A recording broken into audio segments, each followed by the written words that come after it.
So, good evening, all. Today we'll be discussing about anesthetic management of aortic stenosis. We have to concentrate for perioperative management of patients with aortic stenosis, as it has got a very increased incidence now because of the associated elderly age which the patients are living with. And even now, patients are presenting to us with valvular aortic stenosis, unrepaired valvular aortic stenosis. So this aortic valve has got a tricuspid valve, wherein you have got three cusps: a right coronary cusp, a left coronary cusp, and a non-coronary cusp. So basically, it is tricuspid valve. And as of now, the risk of valvular heart disease is increasing with increase in age, and patients who are much geriatric also are presenting to us, and hence any degenerative valvular disease also can be of increased incidence with the advanced age.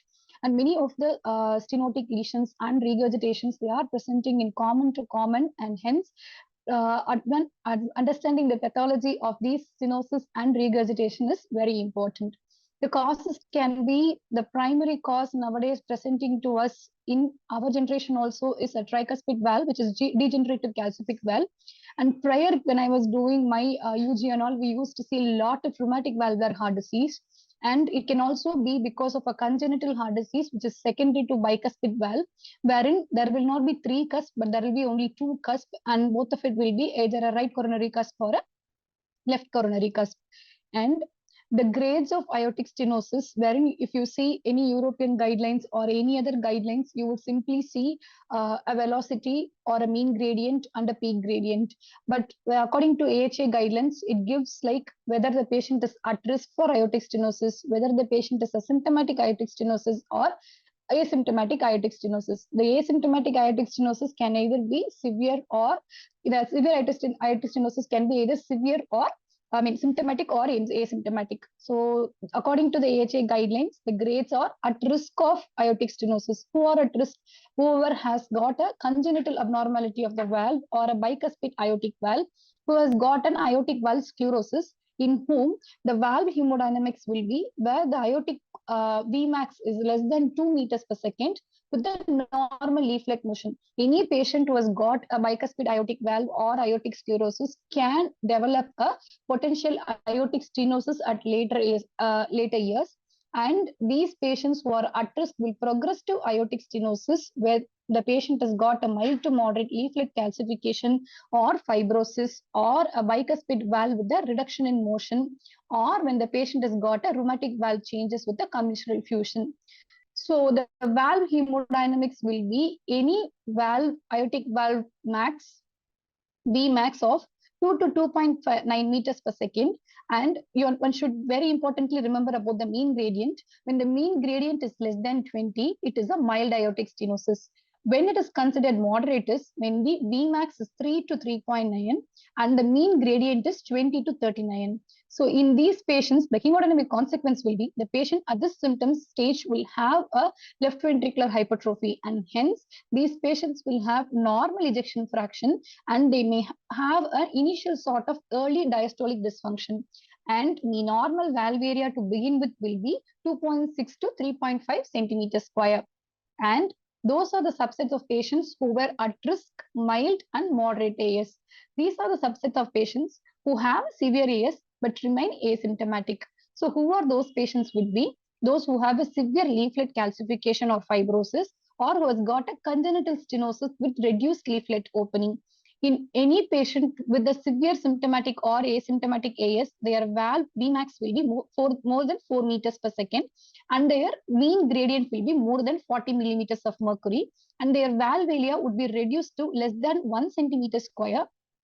And all these must be there to meet with the criteria of severe asymptomatic AS. In these patients also, the LV will undergo hypertrophy, and the patients will definitely have LV diastolic dysfunction. And here also the EF will remain normal. So the exercise testing, it may be necessary to confirm the symptom status, because the patient is completely asymptomatic, but then you've got all these valve parameters. If the patient is developing an exertional dyspnea on exercise, it means the patient is having an underlying movement towards a severe symptomatic AS. So next is the patient with asymptomatic severe AS with LV systolic dysfunction. And here also your Vmax will be more than 4 meters per second, gradient will be more than 40 millimeters of mercury, valve area will be less than 1 centimeter square, but here the ejection fraction will be less than 50. So they, and also the patient can remain asymptomatic. Next is the subset of patients who are severely symptomatic. So whenever they have a severe symptomatic AS, the patient can either fall into a high gradient AS or a low gradient AS. Then also the ejection fraction can be normal or the ejection fraction can be decreased. So here, when the patient is having a severe symptomatic AS with the high gradient AS, here what will happen is the gradient is high, the flow is also high, the ejection fraction is also okay. So in here, as you see, the peak velocity is more than 4 meters per second and your gradient is more than 40 millimeters of mercury, valve area is also reduced. And the hemodynamic consequence will be LV diastolic dysfunction, LV hypertrophy, pulmonary artery hypertension may be present. In severe symptomatic low grade, low flow AS, in here what you will see is the valve area will be less than 1. But it says it's a low flow, low gradient AS, which means the Vmax itself will be less than 4. Whenever the valve area is less, but the Vmax is less, it means it is a severe AS, but a low flow, low gradient AS. In here, again, the mean gradient also will be less than 40 millimeters of mercury.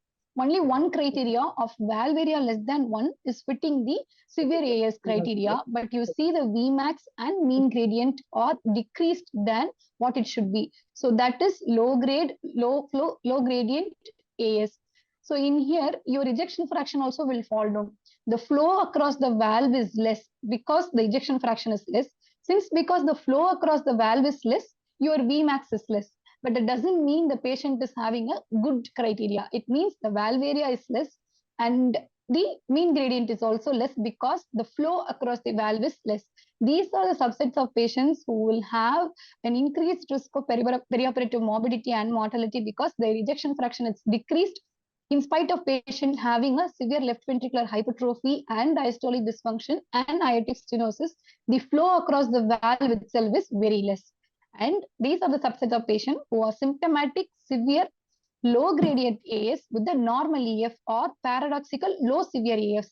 Here also, you will have an aortic valve area of less than 1 centimeter square, and you will have Vmax of less than 4 or gradient of less than 40.